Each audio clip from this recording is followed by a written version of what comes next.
في شخص عايز يقولك كلام كتير. طب يا ترى عايز يقولك ايه والشخص ده مين؟ انا محمد ايهاب.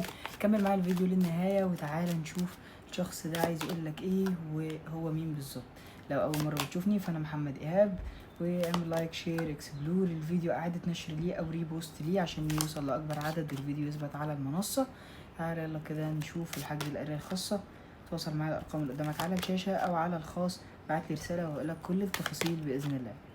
مبدئيا كده الشخص ده على فكرة عايز يقولك انك انت اكتر شخص على فكرة بتعجبه جدا، وانك انت شخص على فكرة كده موجود في باله حرفيا 24 ساعة. والشخص ده عايز يقولك ان هو بيحس بيك على فكرة كده، وبيحس بالطاقة بتاعتك قوي. حتى على فكرة لو انتم بعاد عن بعض، الشخص ده بشوف ان هو ممكن اصلا يكون بيبعتلك طاقات تخاطر، مش قاصد يبعتلك كده لكن غصب عنه من كتر تفكيره فيك بيوصلك على هيئة اشارات كده انك انت تفكر فيه.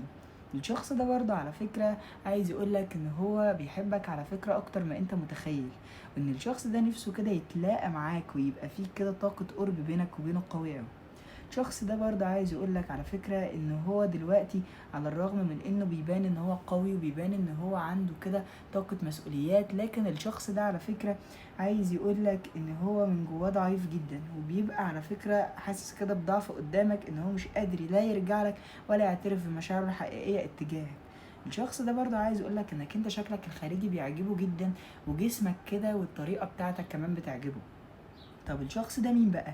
الشخص ده على فكرة شخص أمور، شخص على فكرة كده واثق من نفسه كده، حد عنده كاريزما قوي. لبعضكم ممكن عنده حيوان أليف كده للبعض.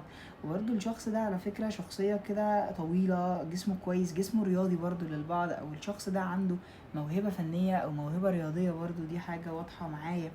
ممكن الشخص ده من مشاهير على فكرة، او شخص معروف في المجتمع اللي هو بيتواجد فيه، حتى لو مش معروف على السوشيال ميديا يعني او في مكان، بس معروف في المجتمع اللي هو بيتواجد فيه. من حروف اسمه حرف ال A، حرف ال W، حرف ال A، وحرف ال D وال S، وبرده هنا حرف ال B وال N وال M ظاهر كمان معايا. اشوفكم على خير.